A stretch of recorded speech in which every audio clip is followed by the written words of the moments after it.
স্বৈরাচার পতনের পরবর্তীতে যে বাংলাদেশ তৈরি হয়েছিল, আমরা নারীরা প্রত্যাশা করেছিলাম সেই বাংলাদেশটি হবে একটি সুন্দর সুষ্ঠু রাষ্ট্র, যেখানে নারীরা নিরাপদ থাকবে, যেখানে আমাদের মত প্রকাশের স্বাধীনতা থাকবে, আমাদের চলাফেরার স্বাধীনতা থাকবে, আমাদের পোশাকের স্বাধীনতা থাকবে। যে রাষ্ট্রটি গঠিত হবে সাম্য, মানবিক মর্যাদা এবং সম অধিকারের ভিত্তিতে। প্রিয় উপস্থিতি, আপনারা দেখছেন 5 আগস্টের পর থেকে কিভাবে আমাদের সেই স্বপ্নের বাংলাদেশ, যে নারীরা যেই স্বপ্নের বাংলাদেশ দেখেছিলেন, সেই স্বপ্নকে ভুলুণ্ঠিত করার চেষ্টাকে আমরা 5 আগস্টের পরবর্তীতে এক মধ্যযুগীয় উপদ্রবের শিকার হয়েছি একটি গোষ্ঠীর কাছ থেকে। আমরা তো আগে প্রচুর রকমের এরকম সাইবার বুলিং এর শিকার হতাম, কিন্তু ডাকসু কেন্দ্রিক এই বিষয়টা আরো অনেক বেশি বেড়ে গেছে।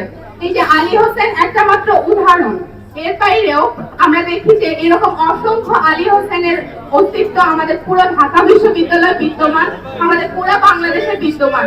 আপনারা যদি এখন এই লাইভের নিচের কমেন্ট সেকশন গুলোতে যান, দেখবেন যে আমাদের প্রত্যেকটা নারীর বিরুদ্ধে কিরকম কথা হচ্ছে, এবং এই কথাগুলো দেখার পরে আপনাদের মনে হবে বাংলাদেশের নিরাপত্তা আসলে কোথায়, মানুষ জাতির নিরাপত্তা আসলে কোথায়, একজন মেয়ের নিরাপত্তা আসলে কোথায়। আপনারা প্রশ্ন তোলেন, এখনো আমাদের অনেক সময় আছে। ডাকসু কেন্দ্রিক আমরা যারা নারীরা আছে, আমরা আসলে আতঙ্কগ্রস্ত। আমরা হচ্ছে যে ডাকসু হচ্ছে কত শতাংশ নারী এখানে অংশগ্রহণ করতে পারছে, আর যদি না পারে সেটা কেন পারছে না? এই যে আমাদের ঢাকা বিশ্ববিদ্যালয়ের শিক্ষার্থী আরেকটা আলী হোসেন, আরেকটা শিক্ষার্থীকে এভাবে প্রকাশ্যে দিতে পারে, তাহলে আপনারা বুঝেন যে ঢাকা বিশ্ববিদ্যালয়ে আমরা নারীরা কতটা নিরাপদে আছি। আমাদের এই যে রাজনীতিতে সামাজিক কার্যক্রমে আমাদেরই ভাইয়েরা দায়ী।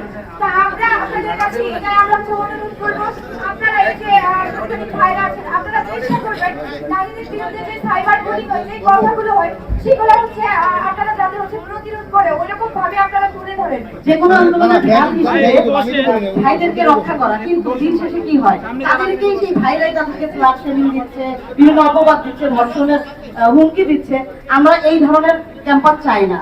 আমরা কোনো ধরনের মৌলবাদ, ধর্ষক, নিপীড়ক এই ধরনের হুমকির মুখে থাকতে চাই না। নারীরা আমরা নিরাপদে পদচারণা করতে চাই। যখনই দেখি কোনো নারী দৃশ্যমান রাজনীতিতে আগাই যাচ্ছে, নারীর ক্ষমতায়ন বাড়তেছে, তখনই তাদেরকে এই ধরনের বিভিন্ন ব্লেমিং দিয়ে তাদেরকে পিছিয়ে রাখা হচ্ছে। আর আমরা দেখতে পাই যে সেদিনও রাজশাহী ইউনিভার্সিটিতে প্রচারণার সময় নারী ছাত্রদল মনোনীত প্যানেলকে শিবিরের শিক্ষার্থীরা তাদেরকে ধাক্কা ধাক্কি করে। আমরা যারা মনোনয়নপত্র গ্রহণ করেছি, এই ডাকসু নিয়ে মনোনয়নপত্র গ্রহণ থেকে শুরু করে আজ অবধি আমরা কিন্তু প্রতিটা সময়ে মেয়েরা হেনস্থার শিকার।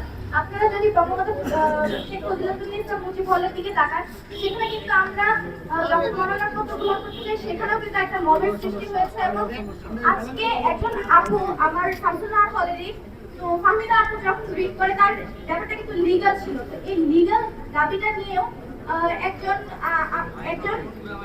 আলী হোসেন, সে হচ্ছে কি বললো যে তাকে গণধর্ষণের জন্য পদযাত্রা করা হোক। এই জিনিসটা কতটা সমীচীন। আরেকটা জিনিস সাথে দেখবেন, আমরা কিন্তু এই নারীবাদী ক্যাম্পাসের জন্য আজকে পদযাত্রা করেছি, কিন্তু এটা যদি সত্যি, এবং শিবিরের যে মানুষজন আছে, এই গোষ্ঠীটা বলছে আলী হোসেন তাদের শিবির কর্মী নয়। আমাদের কাছে খুবই যথেষ্ট প্রমাণ আছে, শুধু ট্যাগিং এর জন্য নয়, যেভাবে বলে থাকে আমরা নাকি ট্যাগ দিয়ে ফেলি, এটা আমাদের কাছে প্রমাণ আছে।